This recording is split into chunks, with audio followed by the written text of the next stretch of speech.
नमस्कार, आप देख रहे हैं बातें यूपी की। हाजिर हूं मैं आज दिन भर की यूपी की बड़ी खबरों के साथ। बिना किसी देरी के फटाफट शुरू करते हैं खबरों का सिलसिला।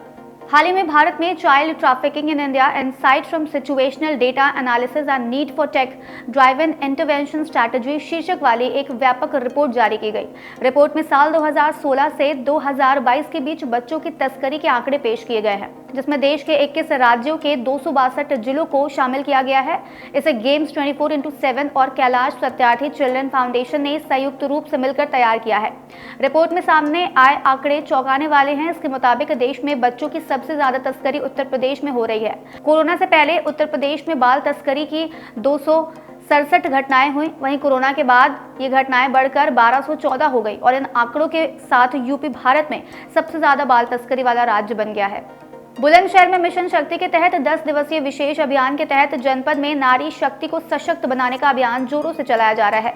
बता दें कि उत्तर प्रदेश सरकार ने यूपी में महिला अपराध पर लगाम लगाने के लिए अक्टूबर 2020 में मिशन शक्ति शुरू किया था। इस अभियान का मुख्य उद्देश्य प्रदेश की महिलाओं को सशक्त एवं आत्मनिर्भर बनाना है। अभियान के माध्यम से विभिन्न प्रकार के जागरूकता एवं ट्रेनिंग प्रोग्राम का संचालन किया जाता है, जिससे कि प्रदेश की महिलाओं को उनके अधिकारों को लेकर जागरूक बनाया जा सके। ये कई चरणों में चलाया जा रहा है।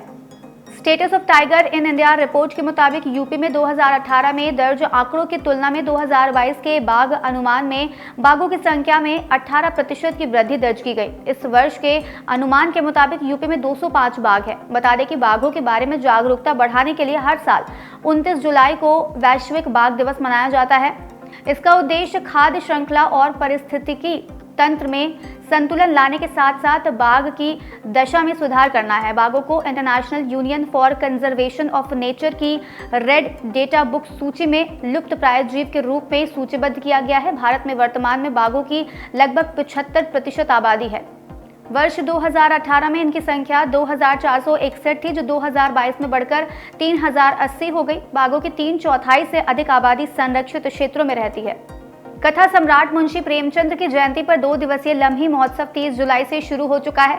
उत्तर प्रदेश संस्कृति विभाग की ओर से सत अतुलानंद कोइराजपुर में चित्रकला प्रतियोगिता और महात्मा गांधी काशी विद्यापीठ में राष्ट्रीय संगोष्ठी आयोजन किया जा रहा है। बता दें कि धनपत राय श्रीवास्तव, जो प्रेमचंद नाम से जाने जाते हैं, वो हिंदी और उर्दू के संवार्धिक लोकप्रिय उपन्यासकार, कहानीकार एवं विचारक थे। इनकी रचनाओं में समाज सुधार आंदोलनों, स्वाधीनता संग्राम तथा प्रगतिवादी आंदोलनों के सामाजिक प्रभावों का स्पष्ट चित्रण है। शासन का मूल्यांकन करने के लिए उत्तर प्रदेश में सीएम कमांड सेंटर लॉन्च किया गया, यानी यूपी में चलने वाली योजनाओं की लगातार निगरानी अब सीधे लखनऊ से होगी। इसके लिए सीएम कमांड सेंटर और डैशबोर्ड को शुरू किया गया है। इस कमांड सेंटर से 53 विभागों की 588 परियोजनाएं रजिस्टर्ड की गई हैं। यहां से उनकी रियल टाइम मॉनिटरिंग हो सकेगी। सीएम कमांड सेंटर में वीडियो कॉन्फ्रेंसिंग का कॉल सेंटर, टेक्निकल और ट्रेडिंग रूम की सुविधा उपलब्ध है। इसके लिए सीधे परियोजना स्थल से लखनऊ में बैठे अधिकारी कनेक्ट होंगे। साथ ही इसके जरिए विभिन्न योजनाओं के लाभार्थियों से फीडबैक लेने के लिए फोन किया जाएगा। उसी हिसाब से विभागों के प्रोजेक्ट के प्रदर्शन के अनुसार रैंकिंग और ग्रेडिंग भी दी जाएगी। ब्रेन डेड मरीजों के हाथ दान में लेकर दूसरे मरीजों में प्रत्यारोपण यानी कैडवर हैंड ट्रांसप्लांट किया जाएगा। महाराष्ट्र, केरल, तमिलनाडु समेत कई राज्यों के बाद उत्तर प्रदेश ने ये प्रक्रिया शुरू की है और इस बारे में केजीएमयू से तैयारी शुरू की जाएगी। बता दें कि युद्ध अथवा किसी हादसे की वजह से हाथ गंवाने वाले सैनिकों एवं अन्य सुरक्षा कर्मियों, करंट लगने, थ्रेसर चलाने अथवा अन्य हादसे में हाथ गंवाने वालों को इसकी जरूरत पड़ती है। हाथों का प्रत्यारोपण शुरू होने से पीड़ित फिर से पहले की तरह जीवन यापन कर सकेंगे। दुनिया में पहला कैडवर हैंड ट्रांसप्लांट 1999 में हुआ था।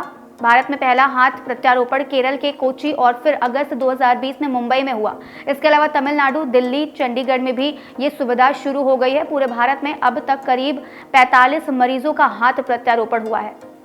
कुंभ नगरी में प्रयागराज में सौर ऊर्जा से संचालित होने वाले हवाई अड्डे पर प्लांट लगाने का काम शुरू किया जा चुका है। इस प्लांट के लिए करीब 10 करोड़ रुपए खर्च किए जाएंगे। अनुमान है कि इसके लगने से हर साल कम से कम 2 से 5 करोड़ रुपए की बिजली लागत की बचत होगी।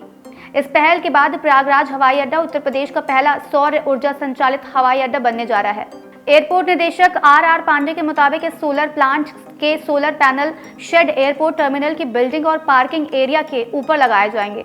उत्तर प्रदेश की स्वास्थ्य सेवा को चुस्त दुरुस्त करने में लगी यूपी सरकार अस्पतालों में हेल्थ एटीएम लगवा रही है। यूपी के अस्पताल में 400 हेल्थ एटीएम लगाए जाएंगे। इससे मरीजों की जांच रिपोर्ट तुरंत मिल सकेगी। इन मशीनों के संचालन के लिए कर्मियों की ट्रेनिंग शुरू की गई है। Uttar Pradesh medical supply corporation के प्रबंध निदेशक जगदीश के मुताबिक इसकी खरीद की प्रक्रिया पूरी कर ली गई है।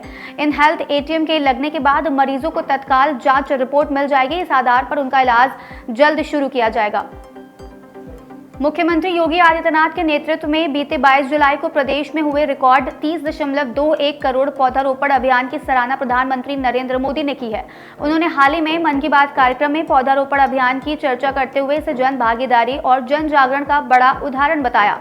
बता दें कि यूपी सरकार ने बीते 6 साल में यूपी में 136 करोड़ पौधारोपण कर पर्यावरण संरक्षण के क्षेत्र में बड़ी लकीर खींच दी है। सरकार अगले 5 साल में 175 करोड़ पौधे रोपने के मिशन में जुटी हुई है। इस वर्ष भी सरकार का लक्ष्य 35 करोड़ पौधे रोपने का है। इसमें से 30.21 करोड़ पौधे 22 जुलाई को रोपे गए हैं। वहीं 15 अगस्त को 5 करोड़ पौधे रोपे जाएंगे। ये पहल वृक्षारोपण जन अभियान कार्यक्रम के तहत किया जा रहा है। स्वतंत्रता दिवस के उपलक्ष्य में पूरे देश में आयोजित होने वाले मेरी माटी मेरा देश कार्यक्रम को लेकर यूपी सरकार ने प्रदेश में बृहद स्तर पर तैयारियां की हैं।